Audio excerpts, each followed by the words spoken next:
But first, let's learn a little more about the moon-bound spacecraft.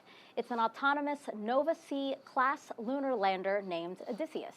Including the solar panels, it is 4.3 meters tall. Including the landing gear, it is 4.6 meters wide. The lander weighs approximately 675 kilograms and is capable of delivering about 130 kilograms of payload to the surface of the moon. Most of that spacecraft weight is fuel. Odysseus uses a liquid methane and liquid oxygen main engine that can throttle down to perform its final descent to the lunar surface in one continuous burn. Now, Intuitive Machines' IM-1 mission is funded by NASA's Commercial Lunar Payload Services Initiative, which allows acquisition of lunar delivery services from American companies for payloads that advance science, exploration, and the commercial development of the moon. Now, Odysseus's liquid methane had to be loaded shortly before launch, so SpaceX developed a new way to fuel the spacecraft while it was already attached to the rocket and on the pad. Joining me now live is Jesse Anderson at SpaceX headquarters in Hawthorne, California. And Jesse, the team decided to postpone yesterday's launch attempt just before that methane loading was set to begin. Yes, that's correct, Megan, and thank you. As some of you may know, we stood down from yesterday's launch attempt due to off-nominal methane temperatures prior to stepping into methane load. Our teams have reviewed the data and started fueling preparations earlier today to allow the temperatures to better align to what we saw during our wet dress rehearsal earlier in the week. At 2 hours and about 20 minutes, methane fueling began and completed just before our live coverage started, and we are now ready to give launch another shot this evening. SpaceX is excited to partner with NASA as part of the Commercial Lunar Payload Services Initiative, and today we are thrilled to support the first U.S. lunar landing since the Apollo program ended more than 50 years ago. This mission marks our 14th of the year and second in the last 8 hours. Earlier this week, our team captured this photo of Falcon 9 and IM-1 with the moon just beyond. And this is such a great image with the vehicle's destination and its sights and a wonderful celebration of the Lunar New Year. 2024 is the year of the dragon, which is considered one of the luckiest animals in the Chinese zodiac. This is very fitting as our own Dragon spacecraft has completed 40 missions transporting crew and cargo to and from the International Space Station, including Axiom 3, which concluded earlier this month, and Crew 7, which is currently docked to the station. And with NASA's Crew 8 mission just around the corner, we are on track to launch 50 people to orbit across all of our missions since 2020. As many of you may know, SpaceX was founded with the goal of making life multiplanetary, and with today's mission, we get one step closer to that becoming a reality. To support our growing manifest, we've recently made some new upgrades to Space Launch Complex 40, which you can see there with a brand new crew arm. With these updates, we're on our way to having 2 launch pads capable of supporting human spaceflight missions. If you're interested in helping advance the future of human spaceflight, check out spacex.com/humanspaceflight to learn more. In addition to flying people, SpaceX also enables researchers the opportunity to fly critical science to orbit on our Dragon spacecraft, which has carried over 1,000 research experiments to and from low Earth orbit and the International Space Station since 2012. Researchers can submit research proposals and explore current research opportunities at spacex.com/humanspaceflight/research. Enabling research in space paves the way for us to explore beyond Earth and make life multiplanetary. And today's mission furthers that goal by providing insights into the lunar surface environment and the ability to test technologies to better enable Artemis astronauts to land safely on the moon. For now, let's get familiar with the rocket that you see there on your screen. Poll for propellant Falcon load 9 is complete. We are go for propellant loading and launch. Some good call-outs there. Good for propellant loading. Falcon 9 is a 2-stage rocket and the first orbital class rocket capable of reflight. Since taking flight in 2010, our Falcon 9 rocket has made 297 flights and delivered all sorts of payloads to orbit. This is the 18th flight of the first stage booster supporting this mission.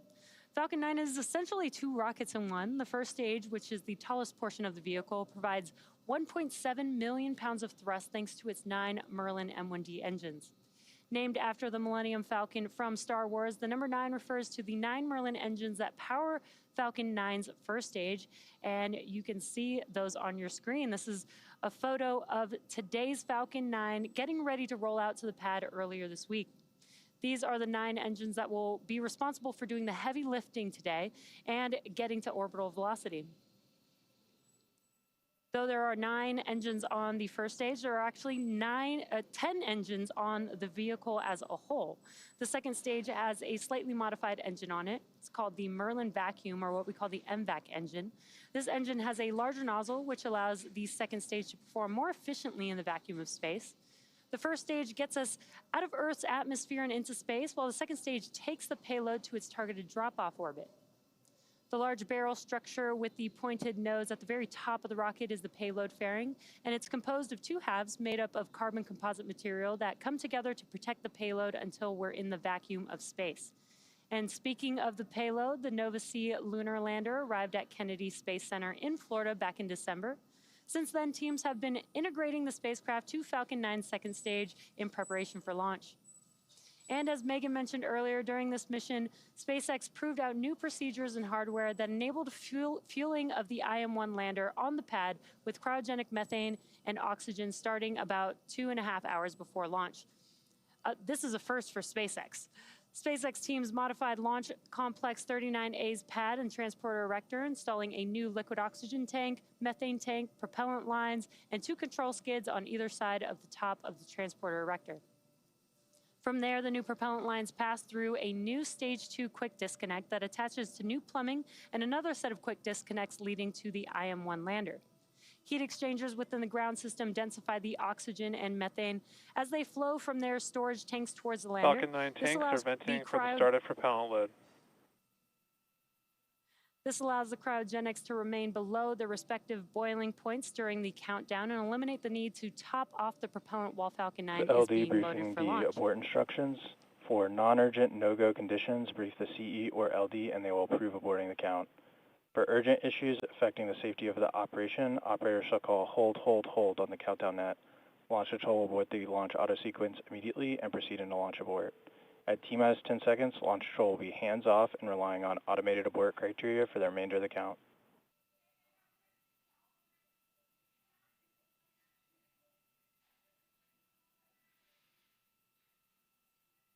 Just pausing for those comms there. Given the lack of methane used in the Falcon program, Falcon teams leaned on the expertise of Starship teams and are using methane sensors from Starship to verify the health and status of the lander and our fueling system. And so far, it continues to be a smooth countdown, and we're looking good for an on-time liftoff. In the meantime, let's check in with Josh Marshall over at Intuitive Machines. How's it going, Josh? It's going well, Jesse, and thank you. And welcome into the broadcast booth at Intuitive Machines' Mission Operations Center in Houston, Texas. This room is just outside of what we call Nova Control. Nova being the nerve center of our entire lunar program. Right now, flight controllers are making their pre-flight checks and monitoring our lunar lander's fueling process on the pad. Take a live look into Nova Control.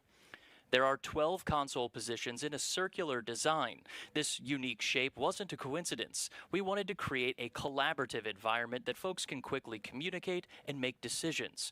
The design also pulled some inspiration from the Star Trek USS Enterprise bridge. Starting now, we have 3 primary flight controller teams working around the clock to monitor, command, and control our lunar lander during its journey to the moon's South Pole region. Here's a closer look at how we'll get there. Mission is sending commercial and NASA payloads to the lunar South Pole region on an uncrewed robotic Nova-C class lunar lander called Odysseus. The lander is the tip of the iceberg, and what's below that is the full program that is on a miniature scale, very similar to what the Apollo program had. The IM-1 flight path mirrors the historical achievements of Apollo 2, starting with separation for the launch vehicle on a direct shot at the moon. That trajectory is basically like throwing a fastball that is going to hit the moon 6 or 7 days later like an outfielder stretching out to grab it. The first 4 days are dedicated to flight controllers in Houston firing the lander's 3D printed liquid methane and liquid oxygen engine to make small course adjustments to hit its orbit target around the moon. This particular coordinate system is called the B-plane. You can think about the B-plane kind of like the backboard of a basketball goal. And you basically know when you shoot hoops that if you can get the basketball in the square on that backboard, it's going to go in. And the B-plane for astrodynamicists is very much the same thing. With the B-plane on target, Odysseus is prepped for a critical autonomous maneuver on the moon's far side. This critical burn maneuver is completed in the blind, with the moon blocking direct communications back to Nova Control in Houston. Once we get around the moon, we have on the day side of the moon, the sun heating us from one side and reflected infrared light off the bright moon warming us on the other. Then we plunge into night, and now we're cold on both sides. It's very tough. About an hour before landing, flight controllers command Descent Orbit Insertion, or DOI.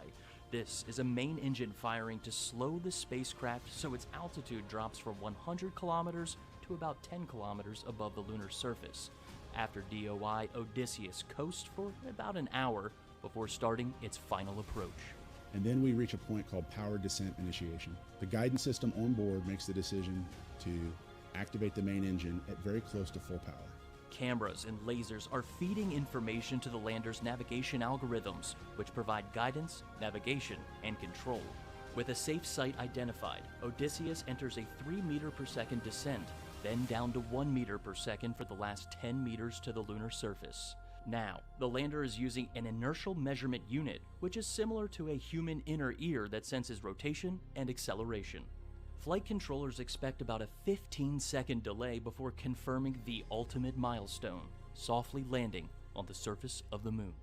And I can tell you just from doing our simulations, that's the longest 15 seconds you'll ever experience as you wait for the final light to turn green to indicate that you've landed on the moon.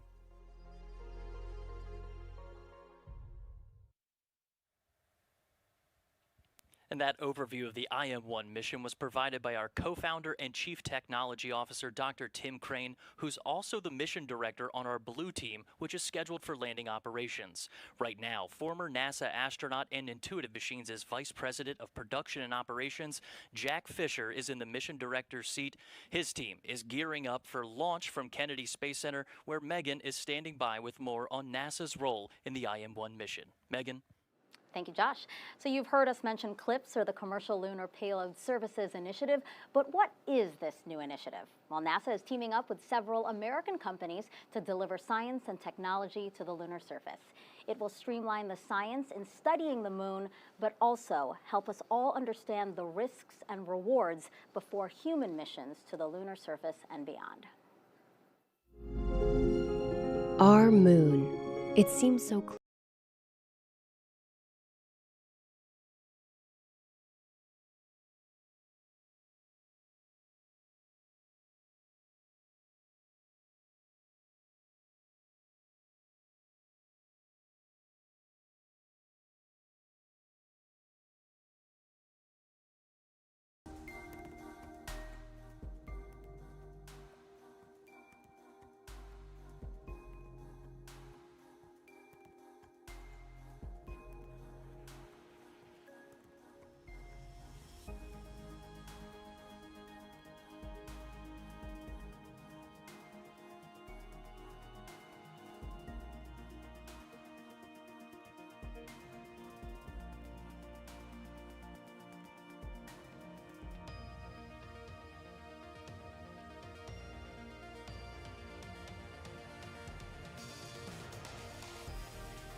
2019, NASA awarded Intuitive Machines its first of 3 mission task orders to deliver NASA science and technology to the moon.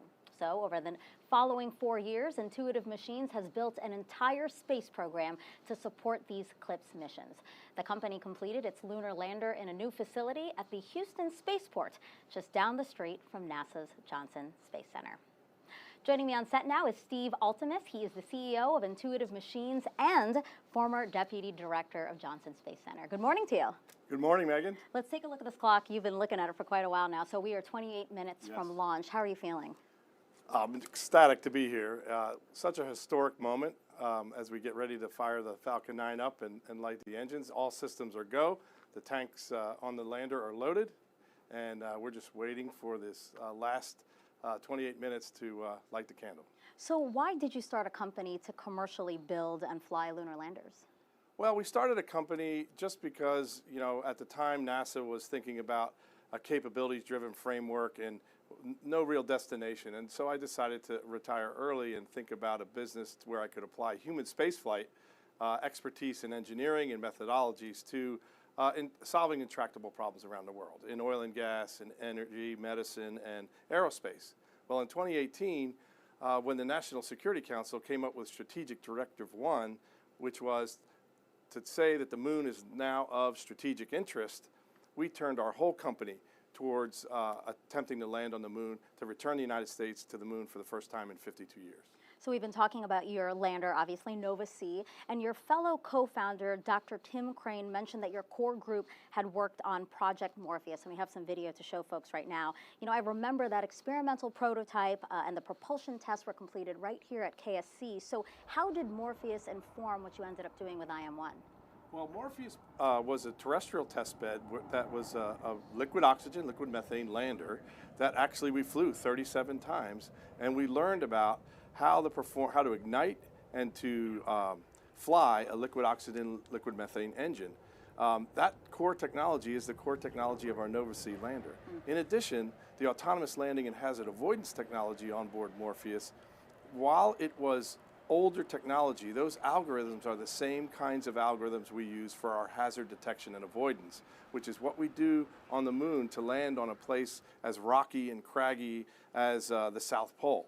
And so we use that technology also, which is a derivative of what NASA produced, but we had in our know-how as we started the company. And so you're talking about landing. You know, there have been a number of attempts to land on the moon recently, you know, by companies and other countries.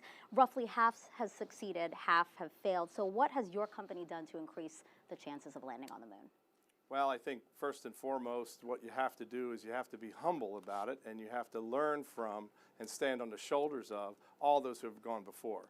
So we looked really hard at every mission that has gone to the moon, and we looked for what mistakes or things in their design that caused their errors, and did those mistakes or did those design deficiencies, are they in our lander? And so we learned from others, and so we appreciate everyone who's tried to go before. But in addition, we bring things together quickly. We bring hardware and software together in the early stages of development testing and test often. And we put them on multiple test beds and test like we fly. And that's the key to success, and that's what I think we did. We learned from human spaceflight engineering to take the best of what we had and what we were doing and then streamline it to be agile and efficient. And we were working on a fixed price budget, so it was essential that we innovated. And I think over-constrained budget, over-constrained schedule, and an incredibly challenging thing like landing on the moon forced us to innovate. Sure. And that's the key. Thank you so much. I appreciate it, and good luck tonight. All right, thank you. All right, so once the Nova-C lander gets to the moon, there are 6 instruments on board that will play a key role in navigating and studying the lunar surface. And the first one is this. It's a lightweight laser retroreflector array, or LRA. This passive optical instrument is a collection of 8, as you can see here, about half-inch reflectors or mirrors used for measuring distance. So the plan is, after Nova-C lands on the moon, future landers or spacecraft flying near Nova-C's lunar location can cast a laser towards the surface, and these retroreflectors will bounce the light back to the approaching craft. That reflected laser lights will help determine how close the spacecraft are to the lunar surface, ensuring a smoother landing. So really, it's similar to when you're reversing your car and watching a camera to let you know just how close you are to an object. All right, so for more than, so let's go back now to Houston, where Josh Marshall is standing by live at Intuitive Machines with an update. And Josh, what is the latest? Thanks, Megan. And if you're just joining us at home, welcome to Nova Control in Houston, Texas. Right now, flight controllers are monitoring launch pad activity and staying in communication with SpaceX's launch control in Florida, where we have another team working side by side with SpaceX to monitor Nova-C's fueling and launch readiness. After launch, flight controllers working each of Nova Control's 12 positions will prepare for first contact with our Nova-C class lunar lander. That process won't start until a spring force gently pushes the lander away from the launch vehicle's second stage, which is scheduled for about 48 minutes after liftoff. After separation, our lander's orbit is called trans-lunar orbit. This enables Nova-C to reach lunar orbit in about a week, but requires a lunar lander with a very capable engine. Nova-C was tailor-made for NASA's CLIPS initiative and supporting commercial lunar exploration. It's a pillar of Intuitive Machines' lunar access services, and we took a deep dive into what makes Nova-C qualified for this historic undertaking.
IM-1 landing site is called Malapert A.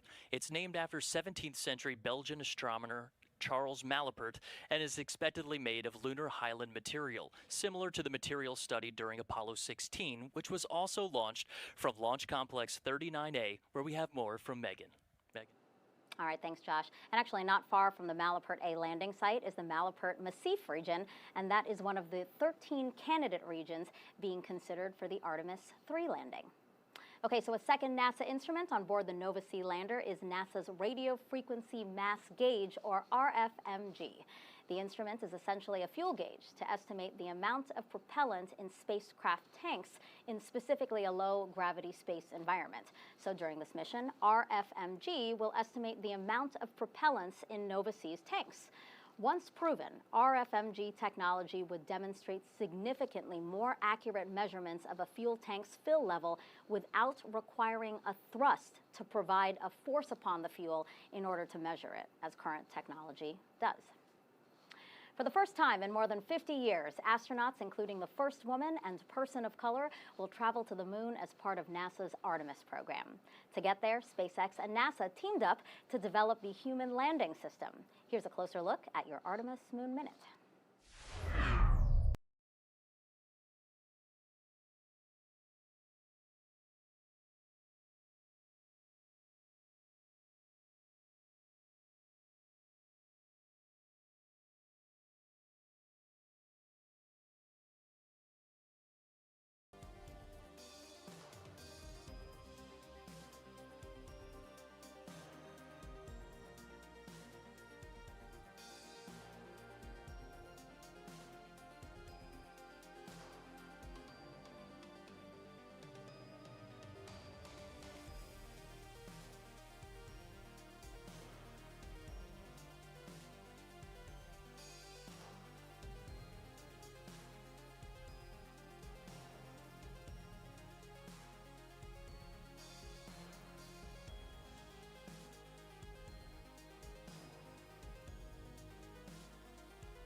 More on SpaceX's Starship human landing system. Let's go back to Jesse Anderson live at SpaceX headquarters in Hawthorne, California. Jesse.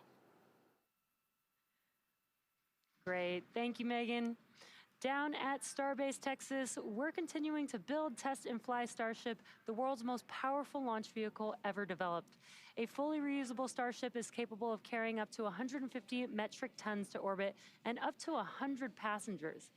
We completed 2 test flights last year, and 2024 is lining up to see even more Starships take flight. We're still in the testing phase, but major milestones like flying at a high cadence, full system reuse, and on-orbit refilling are key priorities. Refilling on orbit will enable the transport of up to 100 tons all the way to Mars. Down at Starbase, we're gearing up for Flight 3 of Starship. We have a fully stacked vehicle on the pad for the first time since Flight 2 in November of last year, ready to go through pre-launch testing to get ready to fly. We're also building a second Starbase launch tower to further increase Starship's flight opportunities. Also in testing, our engineers are proving out all systems necessary to make a trip to the moon possible, such as propulsion, life support, and even the elevator that you see here, which will take crew and cargo from the Starship hatch opening down to the lunar surface. In partnership with NASA, SpaceX's Starship Human Landing System, or HLS, will put the first Artemis astronauts on the moon. We are part of the global team, which includes Intuitive Machines, that will further exploration of the moon under the Artemis program. SpaceX will perform 1 uncrewed demonstration flight before the Artemis 3 mission, which will be the first human surface expedition since 1972. To that end, SpaceX has been hard at work getting Starship ready for its moon missions and ultimately Mars. There's so much to look forward to, and it's just incredible that humans are finally going back to the moon, and the efforts of SpaceX and Intuitive Machines get to play a vital role in that. For those of you who have just joined, we're just about 15 minutes from launch of the IM-1 mission. Let's check back in with Josh at Intuitive Machines. Josh? Thanks, Jesse. We're counting down the minutes to launch and looking forward to Intuitive Machines firing its Nova C-class lunar lander's engine about a day after liftoff. Nova C uses an environmentally friendly mixture of liquid methane and liquid oxygen. It's a propulsion system with deep roots to NASA's Project Morpheus. Morpheus was a prototype lander engineers at NASA's Johnson Space Center used to integrate technologies for future spacecraft that could land on a variety of destinations in our solar system. The project integrated NASA's autonomous landing and hazard avoidance technology designed to enable a spacecraft to identify, descend, and find a safe landing site that is relatively flat and free of large boulders, rocks, and craters. In the video on your screen, you can see that signature blue fire synonymous with liquid methane and liquid oxygen engines. That's the same fuel used on Nova C. From December 2013 to December 2014, Morpheus completed 13 free flight tests at the north end of Kennedy's shuttle and landing facility. And joining me now is our co-founder and chief technology officer, Dr. Tim Crane. Tim, before starting Intuitive Machines with your fellow co-founders, Steve Altimus and Dr. Cam Gafarian, you were working on other things at Johnson Space Center to include Project Morpheus. What can you tell me about Project Morpheus and how that foundings of technology led to us getting to the launch pad today with your company? Well, one thing I can tell you is I get chills watching that footage because it takes me right back. But this is a journey that clearly our prop technology was a big part of Morpheus we brought forward. Also the all-HAT, the autonomous landing, hazard avoidance task, a lot of our navigation, the way we do software, the way we test our systems, and even the discipline about knowing when some technology needs to wait for a future date so we can get to flight. All of that came from the Morpheus experience. And, you know, just about a year ago, you got to see those Project Morpheus tanks again, but this time they were in your facility and you were testing them with your company. What can you tell me about speeding up innovation through NASA's Reimbursable Space Act agreement? Well, NASA really is a national treasure in terms of knowledge and capability, and in some places, equipment. And we had a supply chain issue with some of our tanks, and we needed to get our test rig up and running. And we knew the Morpheus tanks were in surplus, and reached out to NASA, and they facilitated getting those tanks to us so that we could proceed with testing while our flight tanks were coming in. And real quick, while you have you, why liquid methane, why liquid oxygen? Well, in the near term, it's very easy to work with. It's environmentally friendly. It's non-toxic. It's very robust to changing conditions. Down the road, it's the exploration fuel of the solar system, and we can make it on Mars for bringing spacecraft back from there, so we don't have to take all the fuel with us. Well, Tim, I know you're burning back to get back into mission control, watching your team that you fostered throughout all these years, and listening to that IM-1 mission loop. We do appreciate your time today, and thanks for stopping in. Thanks, Josh. NASA instrument on the Nova C lander for this IM-1 mission is the Lunar Node 1 navigation demonstrator, also called LN1. That's much simpler. It's similar to when you use GPS to get to a destination. Let's take a look at how it works and what it will do to help support future surface and orbital operations. Lunar Node 1 is meant to be a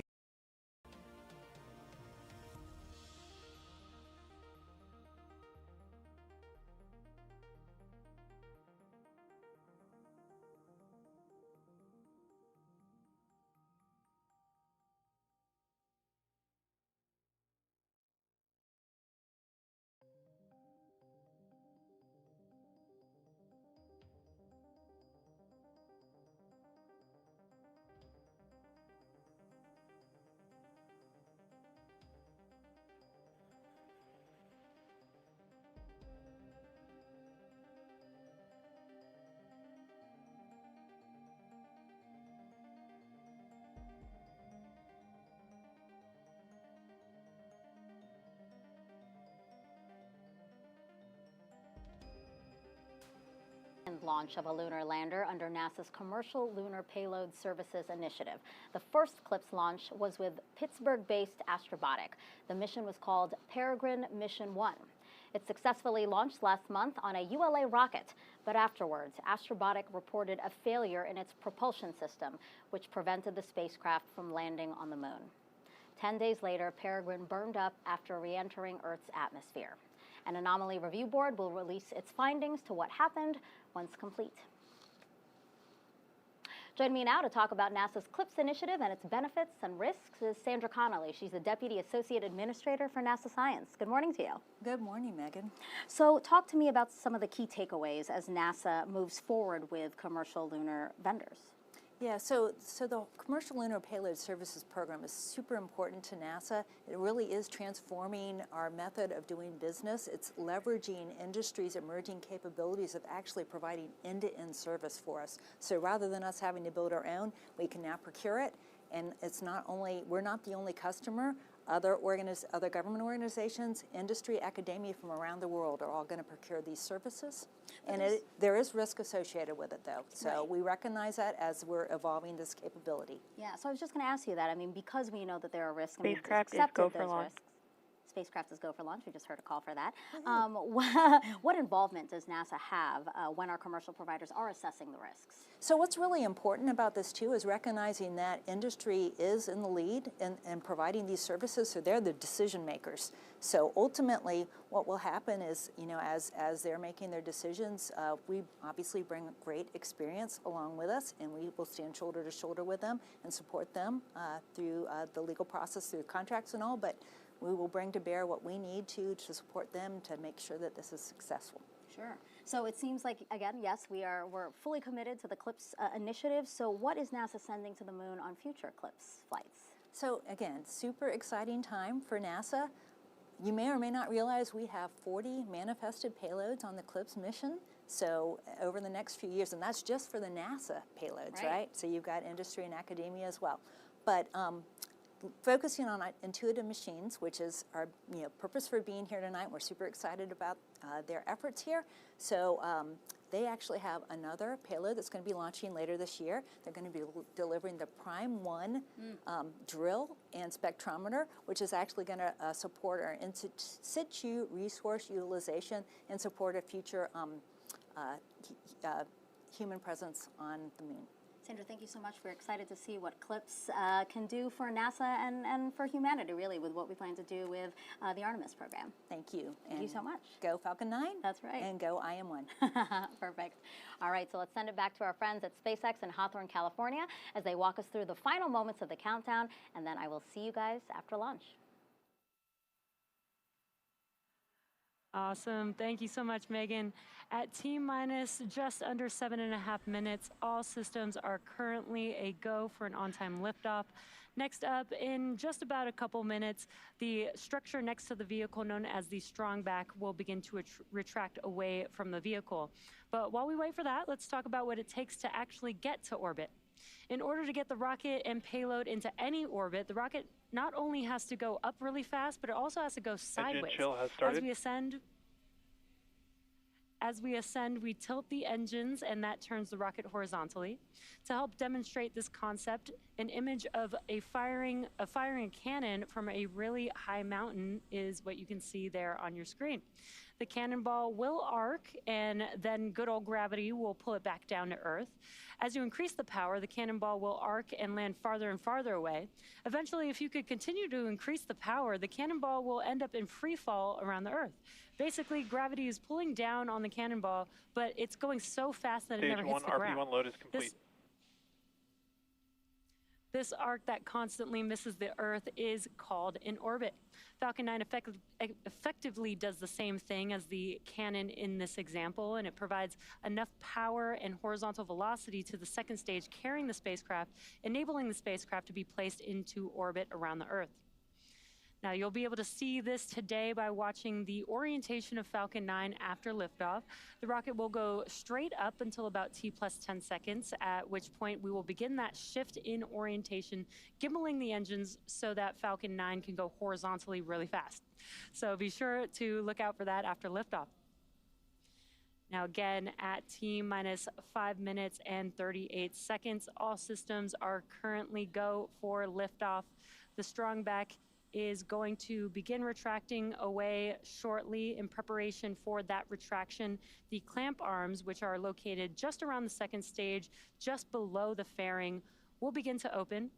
Once those are fully open, then the TE, or the strong back, can begin to recline away from Falcon 9. And you can see that on your screen, those clamp arms just below the fairing there. Now, the vehicle is nearly fully loaded with propellants, and we did hear a call out that stage 1 prop loading has concluded. We are still loading blocks. And there's that call out that we are beginning that process for that strong back retraction. Propellant loading is continuing on the vehicle and will complete at T-minus 2 minutes. The range is currently green and ready to support liftoff. And if for some reason we do not launch today, we do have a backup opportunity on Friday, February 16th at 1:12 a.m. Eastern Time. Strong back retract in progress. And good call-outs there. The strong back retraction is now in progress, and it will be slow and slight, but we should see those clamp arms begin to open up there.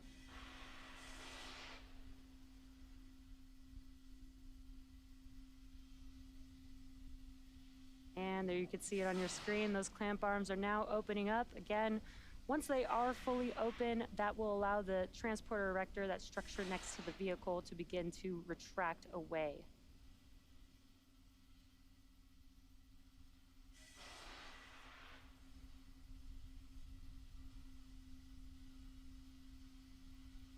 You should see that TE begin to move away, very slow and slight.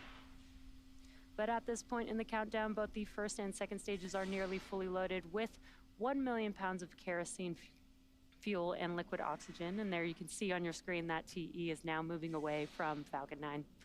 Falcon 9 uses two propellants, a refined form of kerosene called RP1 or rocket propellant 1 as a fuel, and LOX or liquid oxygen as an oxidizer. Now, fire generally needs three elements to ignite. That's heat, fuel, and an oxidizing agent, which is usually oxygen. This is what's known as the fire triangle. In our case, the liquid oxygen is chilled below its boiling point so that it has a much greater amount of mass per volume, allowing us to load more of it into the vehicle. And in addition to these two propellants, we also use the chemical TTAB, or triethyl aluminum and triethyl borane, as an ignition source. The combustion of RP1 and liquid oxygen is what makes the rocket go, but it's the TTAB that sets the match to the propellant mix. And we did hear a call out that stage 1 liquid oxygen loading is complete. Coming up next, in the next couple of minutes at T-minus 60 seconds, Falcon 9 will go into startup. That means that the rocket's autonomous flight computers will have taken over the launch countdown. And at just inside T-minus 2 seconds, we will light those Merlin 1D engines for liftoff. The Intuitive Machines payload continues to be healthy, and the Falcon 9 team is tracking no issues on the vehicle.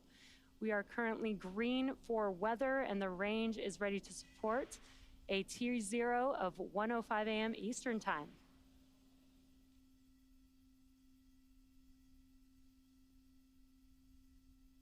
And just waiting for the call out for liquid oxygen. Right on time. Stage 2 liquid oxygen loading is now complete. That concludes propellant loading on the vehicle. That means that Falcon 9 is fully loaded with 1 million pounds of kerosene fuel and liquid oxygen.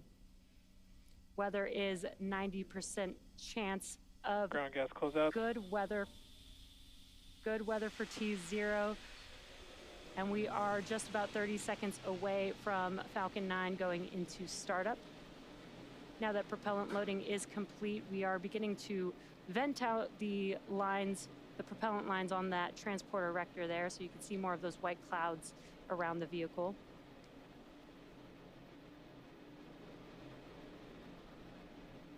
Startup is coming up here in a couple seconds. Falcon 9 is in startup. Great call out. That means that the internal flight computers have now taken over the launch countdown. We are now just waiting the final go from the launch director. LD, go for launch. An excellent call. All systems are go for launch of Falcon 9 with the Intuitive Machines lunar payload. 30 seconds.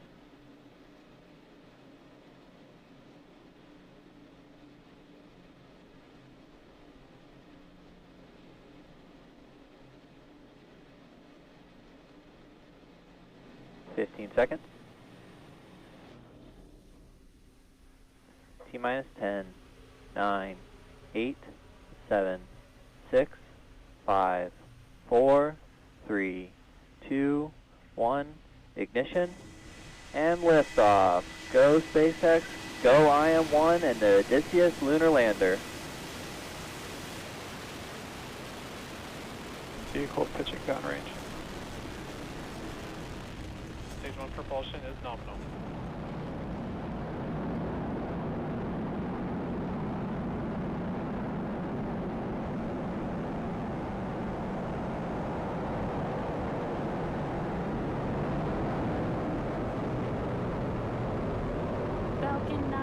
successfully lifted off from Pad 39A at Kennedy Space Center, carrying the IM-1 payload. Now, during ascent, we tilt the engines, the technical term being gimbaling, and that turns the rocket horizontally. And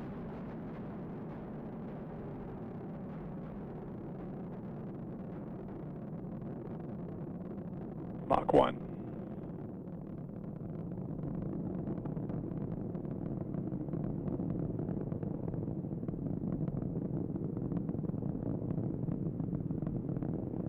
Max Q.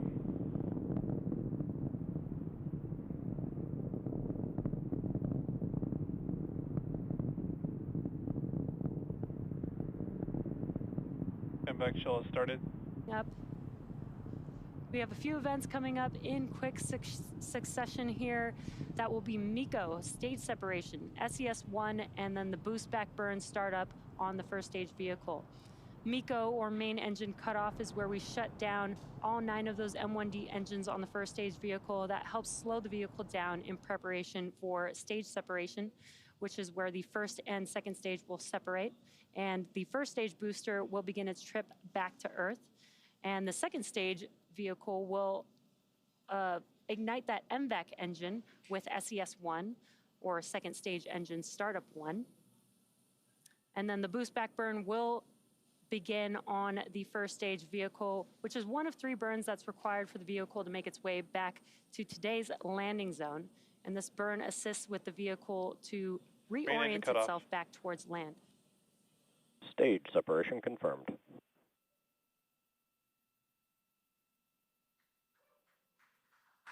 MVAC ignition. Stage 1 boost back startup.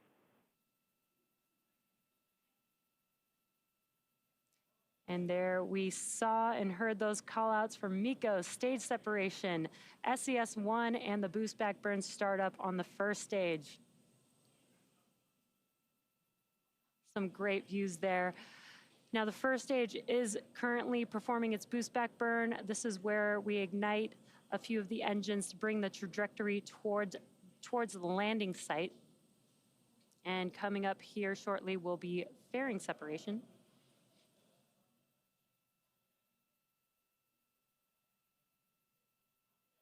Fairing separation confirmed.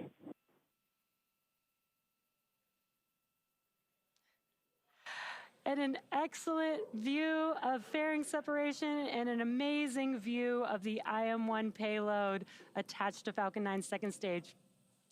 Fairing deployment has been confirmed, and we will be attempting to retrieve these fairing halves once they fall back to Earth with our recovery vessel, Bob. Both vehicles are on nominal trajectories. And some good call-outs there. And in about 3 minutes, there will be a couple more burns on our first stage to prepare for landing at landing zone 1 at Cape Canaveral. Again, we've completed the boost back burn on the first stage. That's the first burn of 3. The next burns coming up will be the entry burn and then the landing burn for the first stage vehicle. Now we are at T+4 minutes and 17 seconds into today's mission. IM-1 is SpaceX's 14th launch this year, and the lunar lander on board could be the first U.S. moon landing since the Apollo program ended more than 50 years ago. You can see on your screen that the MVAC engine on the second stage is ignited, and we are currently in the first of 2 planned MVAC burns. Around T+6 minutes, you should see on your screen the first stage's entry burn coming up on that first stage vehicle. Again, that is the second of 3 burns. For the entry burn, we will relight 3 of those M1D engines, starting with the center E9 engine, followed shortly afterwards with the E1 and E5 engines. This helps slow the vehicle down as it enters back into the Earth's atmosphere. Now we need to slow down the vehicle to reduce re-entry forces, and that helps us to recover and reuse the first stage.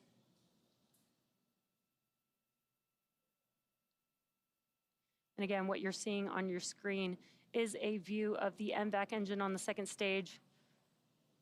And you can follow the speed and altitude of both vehicles on the bottom left hand of your screen. That is showing the stage 1 telemetry and stage 2 telemetry on your right hand screen. And we are coming up on the entry burn for the first stage vehicle in just about 20 seconds or so. And what you're seeing on your screen on the left-hand side, it's a little dark there, but that is a view from the first stage. And with the entry burn, we should see that screen light up with the engines reignited. Stage 1, entry burn, startup.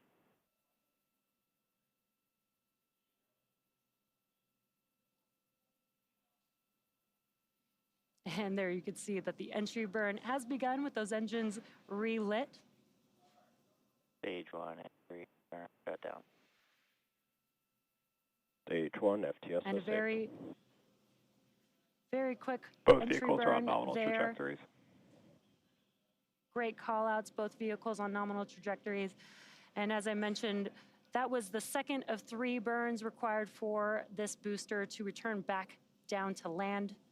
The next and final burn will be the landing burn. That's just a center E9 engine burn, and that helps slow the vehicle down just in time for landing. That's coming up in just about 15 seconds or so. Stage 1, transonic.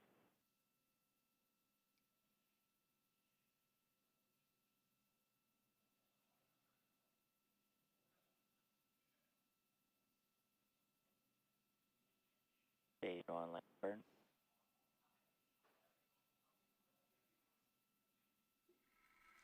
And there you Stage can 2 see on from your terminal left-hand guidance. screen, the landing Stage burn 2, has FTS begun. Let's safe. watch as Falcon 9, let's Stage watch 1, as Falcon 9 deploy. touches down for landing.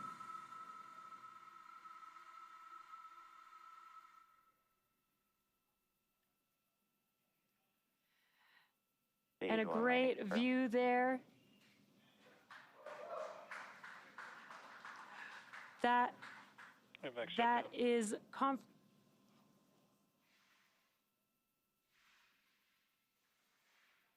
we just had confirmation of Nominal booster orbit landing. We insertion. also heard and just heard SECO 1 as well as a confirmation of good orbit for our Falcon 9 second stage carrying our IM-1 payload. Now with that landing, that marks SpaceX's 273rd recovery of an orbital class rocket, including first stage landings for Falcon 9 and Falcon Heavy. And with confirmation of good orbit, the mission isn't over yet. Coming up, we do have the second burn of our MVAC engine, or SES-2, on board the second stage around the T plus 41 minute mark, followed by spacecraft separation.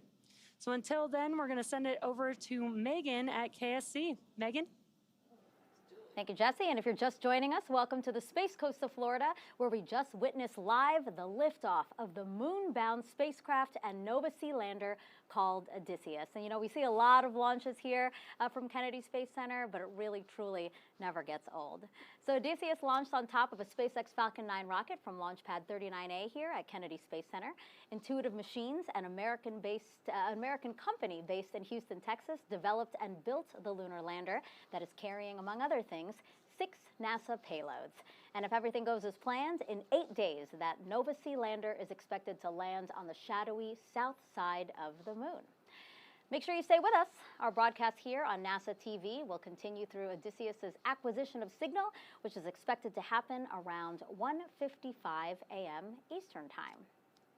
Now, before launch, we highlighted 3 of 6 NASA payloads on board the Nova C lander. The 4th is the SCALPS payload, which stands for Stereo Cameras for Lunar Plume Surface Studies. It includes 4 cameras at the base of the lunar lander. The images it captures will help scientists understand how landings impact the lunar surface for this mission and future ones. SCALPS is an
Houston, where Josh Marshall is standing by live at Intuitive Machines headquarters with an update, and I'm sure very excited as well, Josh. Thanks, Megan. With each passing minute, we are closer to receiving the lander's data in Nova Control.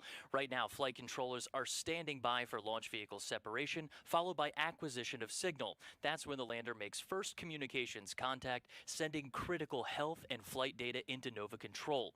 And we want to bring you closer to our Mission Operations Center to experience a few types of information that flight controllers are looking at during the mission. This particular screen is called the Deorbit Descent and Landing, or DDL screen. This screen is primarily used by the mission director and landing system experts. It's used primarily while Nova-C orbits the moon and through landing. The top right images of the moon are called the Lunar Tactical View.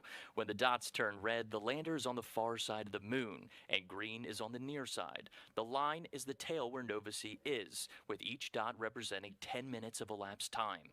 The acceleration sensed portion of the screen shows raw acceleration values from Nova-C's inertial measurement unit. This is used a lot during burn maneuvers and is a more robust way of measuring acceleration over time, with the ability to look back at what has happened. For some reason, flight controllers have lost data.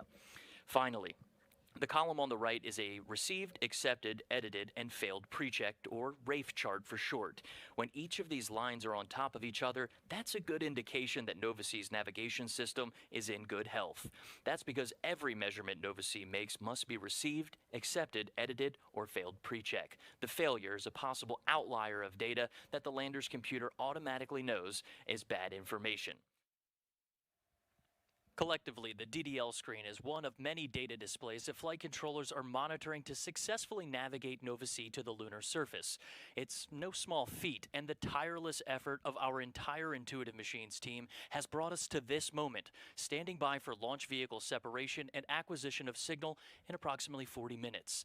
Until then, we'll toss back to Megan with more on the challenges that lie ahead of the IM-1 mission.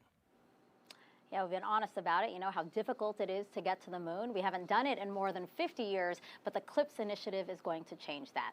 NASA and American companies who have teamed up to explore the moon know a lot of research needs to happen before astronauts head back to the lunar surface. In the end, the rewards outweigh the risks. Landing on the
will mean cost savings for NASA.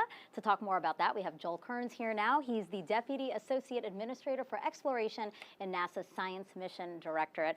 It's a very good morning, Joel. We just saw launch. Oh, beautiful launch. Fantastic. It's great to be back here, Megan. Yeah, perfect. So, how does NASA maintain oversight when it comes to this, the CLPS vendors? Obviously, this is a new initiative for us. Yeah. Well, remember, what we're doing here is NASA is not doing these missions. We're actually buying passage on commercial companies' missions for our experiments and our cargo.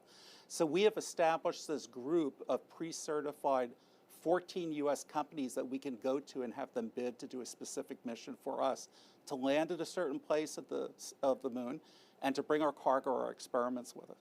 Once we actually select a company to do that, we assign them a NASA engineer who's their liaison. They represent all the NASA cargo and payloads to the company, and they represent the company back to NASA. As part of that, we get a lot of insight into how the company is actually going to do their mission. We try to make sure they really understand what they need to do to make our cargo successful, our data come back from the moon. And then we continuously learn from that, and we feed back and make sure that all 14 of those companies are certified to be able to do this work. So a very collaborative effort. And we're talking a lot about a commercial lunar economy. That's kind of the end goal. So how does that shape up with CLPS? How do we get there? A couple of different aspects. When you hear us talk about wanting to form a lunar or a cislunar economy, in the short term, what that really means is encouraging the companies to get other non-NASA organizations to pay them to bring their experiments or their cargo on the moon. But it's actually a lot broader than that. Just by offering these contracts to industry and having them build their own missions that we can take a part of, the companies are developing their own, you would think of as a parts and high-tech ecosphere on Earth that's part of the lunar economy. Over the years, they've had to figure out ways to build these robotic landers. In some cases, helping other companies do new advanced high-tech components like rocket engines or fuel tanks or sensors, which didn't even exist 5 or 6 years ago. Of course, we can say now we're talking about small payloads going to the moon from commercials or having suppliers on Earth, but what the goal is in the long term is for these CLPS companies to be able to take to the moon work or goods or services of other bigger companies that just want to do work in space. So what would you say is the agency's confidence in CLPS? You laid out a very ambitious vision. Yeah. Well, we think that the benefits of having this be successful, where we go out to companies, and in effect we pay for a service to get our things to the moon, is just so positive that we really are committed to exercising this model and seeing how American business does. Now, NASA is a learning organization, so at every attempt that the companies make, we're always looking at. We're trying to learn from that and figure out how we're going to adjust things to go forward to do next. But we're really committed to this public-private partnership and service model that we've embarked on. Joel, thank you so much. I appreciate you being here. Thank you. Okay, so the fifth NASA technology we want to dive deeper into is called ROLSIS, which stands for Radio Wave Observations at the Lunar Surface of the Photoelectron Sheath. There's going to be a quiz on that later, so I hope you all took that down. ROLSIS will use 4 antennas and a low-frequency radio receiver system to determine how nearby radio emissions from the Sun, Earth, and other planets could interact or interfere with science conducted on the moon. This experiment is something that has never been done before. It will perform many tests, including detecting solar radio bursts, radio emissions from Jupiter, and dust impacting the surface of the moon. ROLSIS could even serve as a baseline for a future radio observatory on the lunar surface. Let's get another update from Josh Marshall, who's standing by live at Intuitive Machines headquarters in Houston. Josh. Hey Megan, when I asked our mission directors about what should I expect from launch vehicle separation on until about AOS, and they said, well, we're just going to be patiently waiting. And after 4 years of hard work to get to this point, this must feel like an eternity. Let's take a live look into Nova Control. For some of the folks working today's launch and acquisition of signal shift, they've been working on the IM-1 mission since before we were awarded the task order back in 2019. Even folks that started in the past couple years or the past few months have poured their hearts and minds into this IM-1 mission. In fact, every Thursday, Intuitive Machines holds a lunch and learn for folks to learn more about the company. And just a few days ago, one of our flight controllers, Brooklyn Herman, was describing today's events and said the opportunity to land on the moon has been a dream for her whole life. And everyone at Intuitive Machines is part of this beautiful mission, an incredible opportunity. And while we do have a moment just in between launch vehicle separation, we want folks at home to know that that same sentiment echoes through everyone at Intuitive Machines. We are humbled by the gravity of our mission, yet emboldened by the boundless possibilities that lie ahead, starting with acquisition of signal, which we expect to happen just a few minutes after launch vehicle separation. For now, our team will continue to patiently wait and toss it back to Florida to introduce another IM-1 mission payload. Megan? Well said, Josh. Okay, so the sixth and final payload has 3 telescopes that will help the spacecraft land safely. In the past, astronauts had to use a viewfinder or rely on radar. So the Artemis program is taking NASA back to the moon.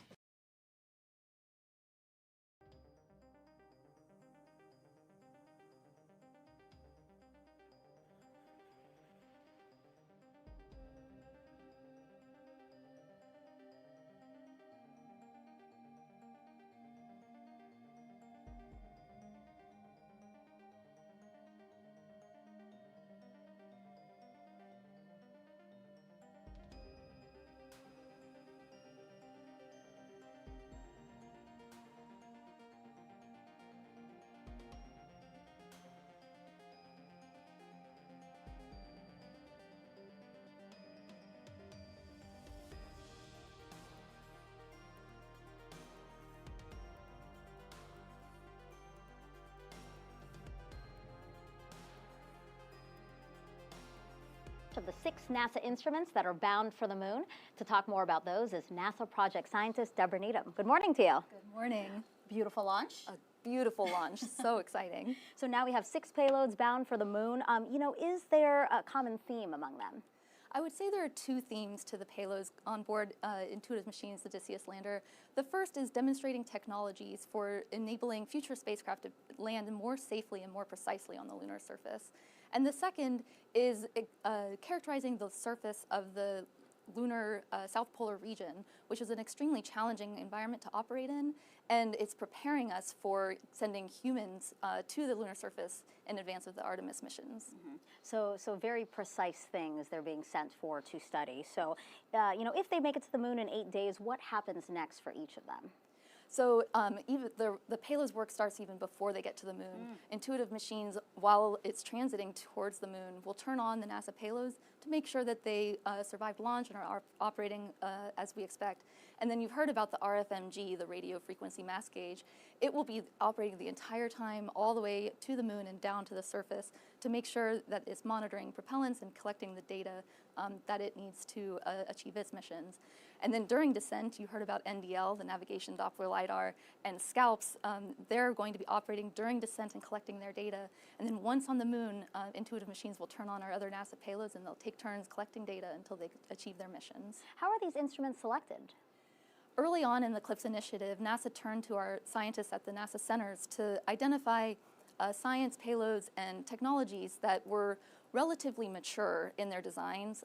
We did that because we wanted the payloads to be ready for when the landers were ready to integrate them onto the landers and deliver them to the moon. So then NASA turned to the vendors and said, okay, you pick from this pre-selected list of NASA payloads which ones you think you can successfully integrate onto your landers and deliver to the moon.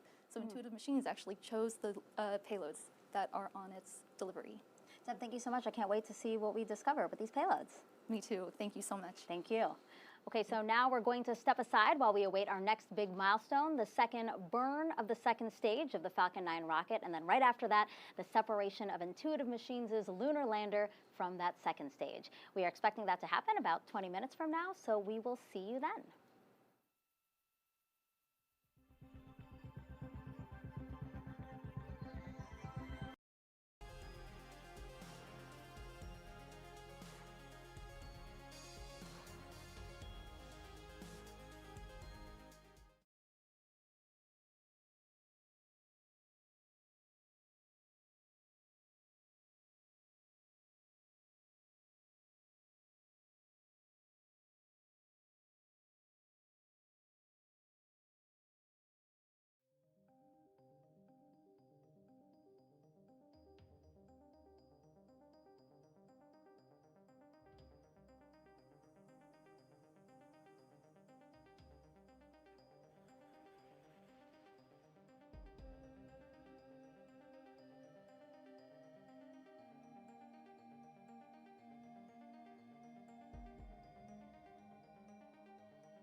This comes after a successful liftoff of the Falcon 9 rocket with the Nova-C lander called Odysseus at 1:05 a.m. Eastern Time. Intuitive Machines, an American company based in Houston, Texas, developed and built the lunar lander that is carrying, among other things, 6 NASA instruments. And if everything goes as planned, in 8 days, mark your calendars, February 22nd, that Nova-C lander is expected to land on the south side of the moon. Let's go now to SpaceX headquarters in Hawthorne, California, where Jesse Anderson is live as we await that second burn and then spacecraft separation. Jesse.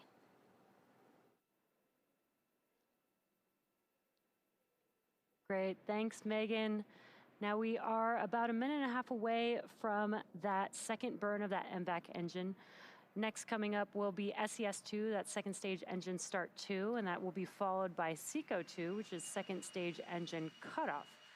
This burn will last about 53 seconds and will help the vehicle to make it to its final targeted drop-off orbit. Then the vehicle will coast for a few minutes prior to spacecraft separation.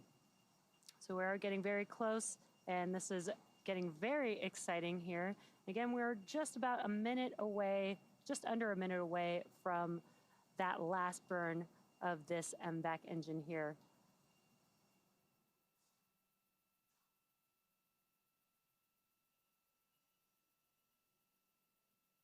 Now, right now, what you're seeing on your screen is an excellent view from the second stage, looking at our MVAC engine with the amazing view of Earth in the background there. The IM-1 lunar lander is still currently attached to Falcon 9's second stage at this moment. And again, SES-2 and SECO-2 are coming up here in just about 15 seconds or so. And hoping to be able to continue these live views here so that we can see SES-1 and SECO-2.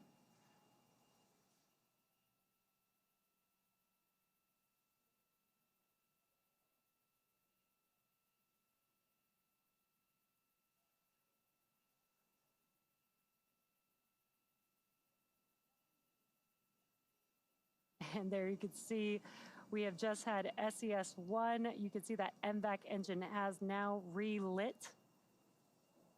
Again, this is just about a 53-second burn, so just under a minute.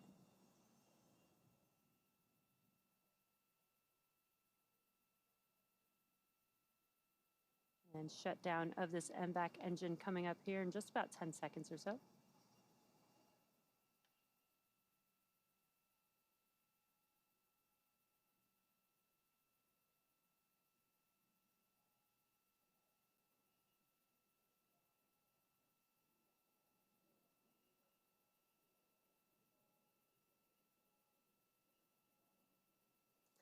And there you can see nominal on your orbit screen insertion. that the MVAC engine has shut down, and we did hear that call out for a confirmation of good orbit. So with confirmation of a good orbit, it looks like we are on track for spacecraft separation in just a few minutes from now, just about a little over 5 minutes.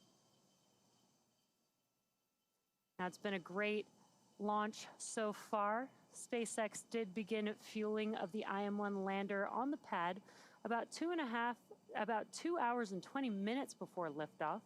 And we did talk about that a little bit earlier in the webcast. It's a totally new procedure and new hardware for SpaceX that enabled fueling of the IM-1 lander on the pad with cryogenic methane and oxygen. Now, to be able to do that, SpaceX teams modified Launch Complex 39A's pad and transport erector, installing a new liquid oxygen tank, a methane tank, propellant lines, and 2 control skids on the transporter erector. Then from there, the new propellant lines pass through a new stage 2 quick disconnect that attaches to new plumbing and another set of quick disconnects that lead to the IM-1 lander. And given the lack of methane used on the Falcon program, Falcon teams actually leaned on the expertise of Starship teams and used methane sensors from Starship to verify the health and status of the lander for our fueling system.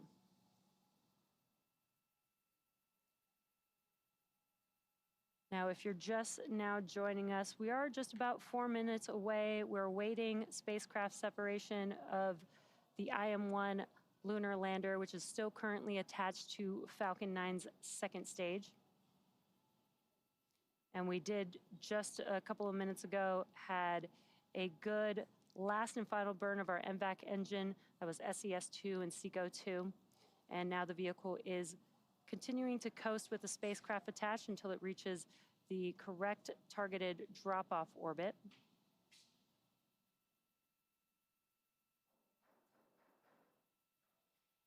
And just to recap, if you're just now joining us, we did have an on-time liftoff at 1:05 a.m. Eastern Time, and everything has been proceeding nominally. Stage separation occurred just about 2.5 minutes into flight, and that was followed by the successful landing of our Falcon 9's first stage back at Landing Zone 1, or LZ1, and that was the 18th landing for this specific booster.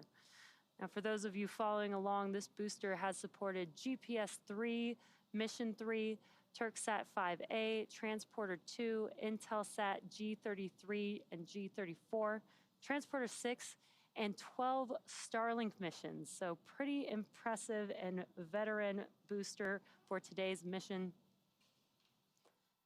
At about T plus 7 minutes and 46 seconds, we did have a successful second engine cutoff for SECO-1. That was the first burn of the 2 burns for this mission. That was followed by confirmation of good orbital insertion. The vehicle was then able to coast for a bit there, and then again, just a few minutes ago, we did have the second burn for this MVAC engine. 2 burns required to reach the targeted drop-off orbit for this IM-1 lander. And now the vehicle is coasting with payload attached, and we are just a couple of minutes away from spacecraft separation.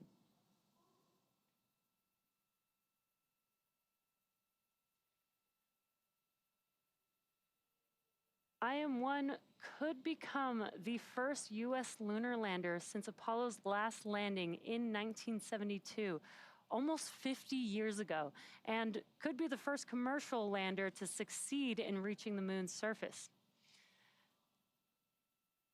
So again, we are just about a minute and a half, just under a minute and a half away from spacecraft separation. And on your screen, as we wait to get some live views, you can see on your bottom right-hand screen the speed and the altitude of the Stage 2 vehicle, again, still carrying the IM-1 spacecraft. And there's that live view there. Again, this is a view from the second stage vehicle looking aft at our MVAC engine there.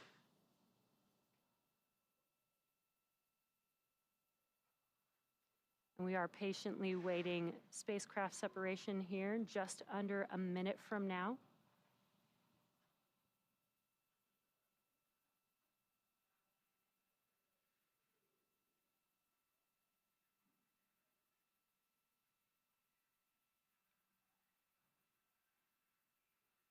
And now that we have this live, perfect timing, we've got this great live view of the IM-1 lander right before it begins its 8-day journey to the moon.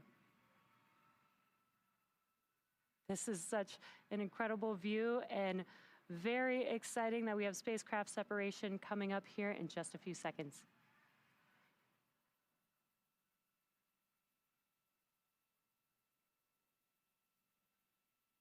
IM-1 Odysseus lunar lander separation confirmed.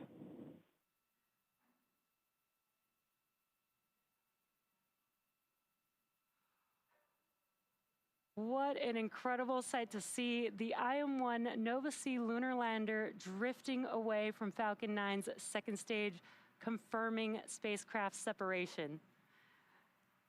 From all of us here at SpaceX, we are wishing the IM-1 lander a great flight and safe travels.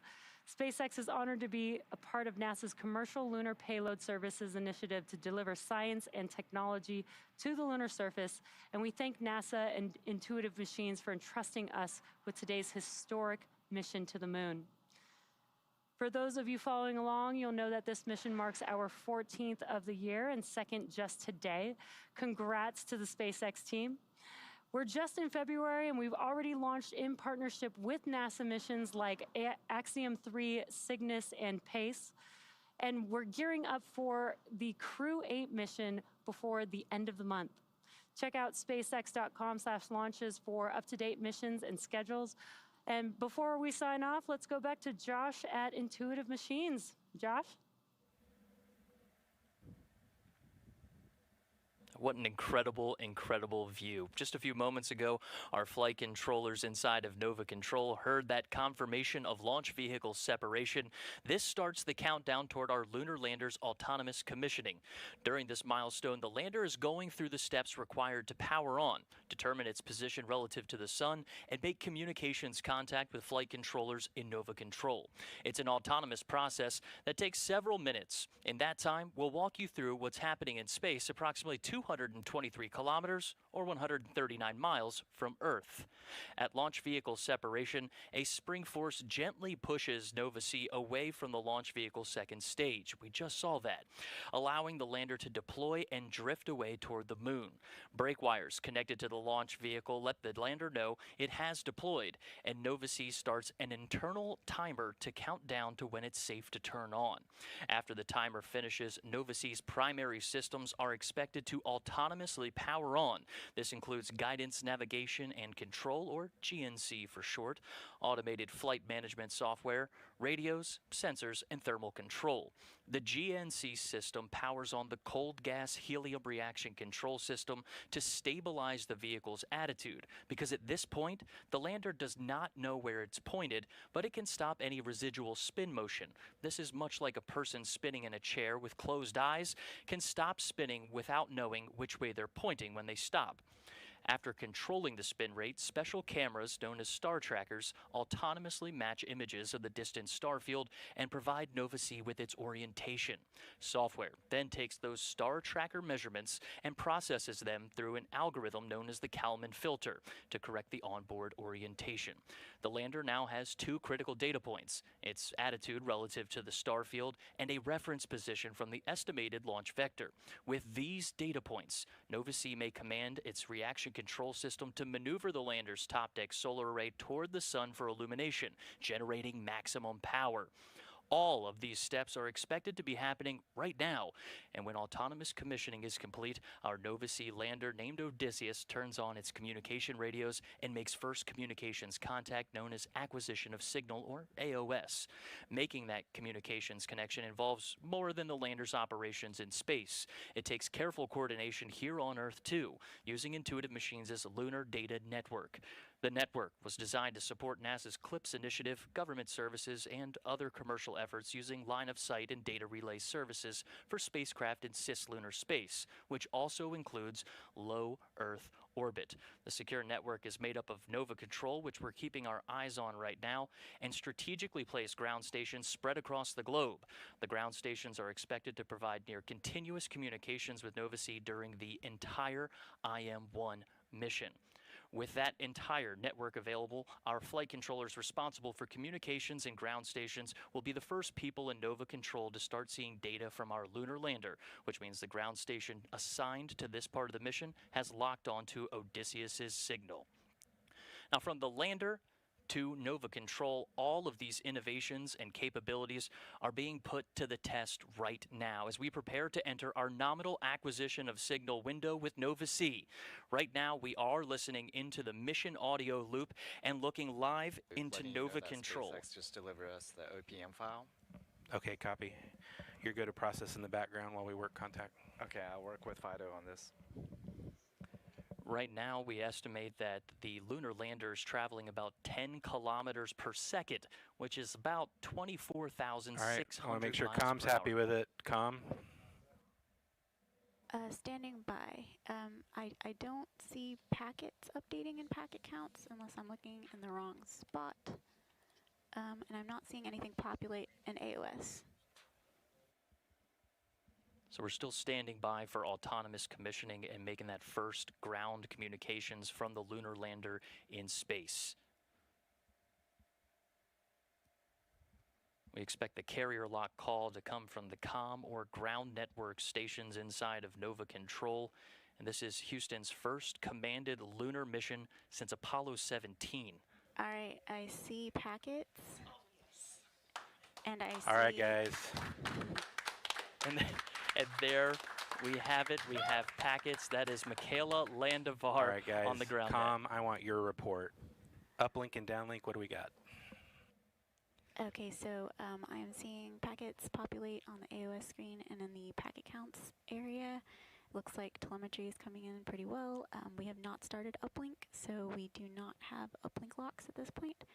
But it looks like we are seeing most everything that we would expect as far as That's an downlink is excellent concerned. call. We have reached There a is pivotal one thing that I milestone. need to We're look going to bring it back into the broadcast booth and congratulate the team working inside of Nova Control as our Nova C lunar lander has successfully separated from the second stage of the launch vehicle, autonomously commissioned, and made first communications contact with Nova Control. What an achievement for the entire Intuitive Machines team.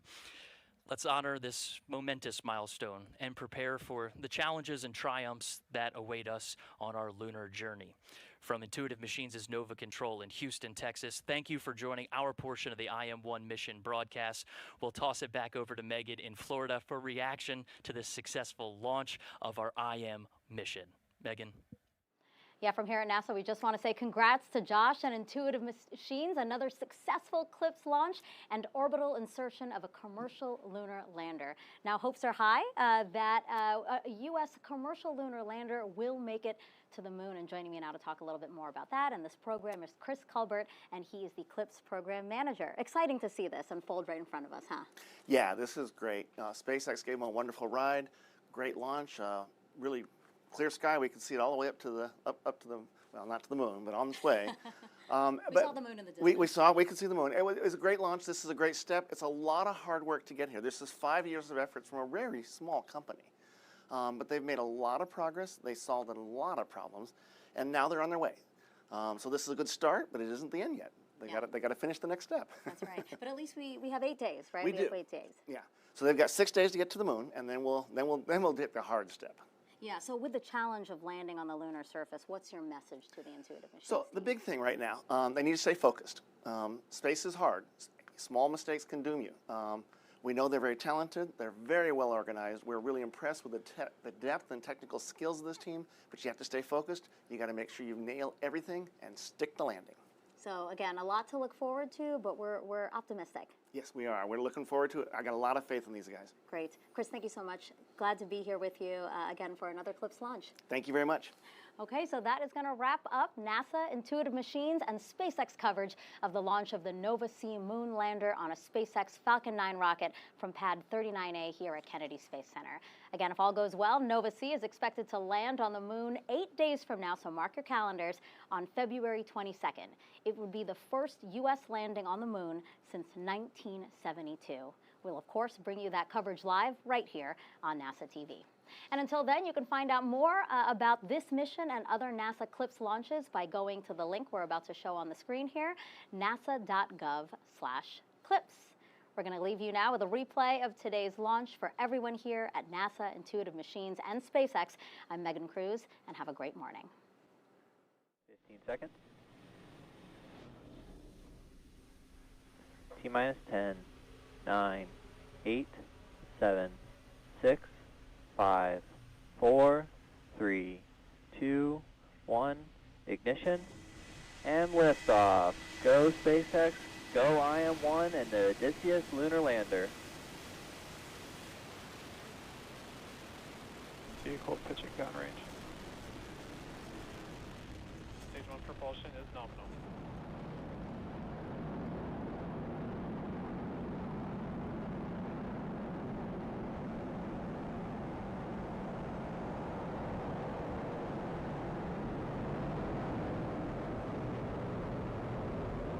Falcon 9 has successfully lifted off from Pad 39A at Kennedy Space Center, carrying the IM-1 payload. Now, during ascent, we tilt the engines, the technical term being gimbaling, and that turns the rocket horizontally. And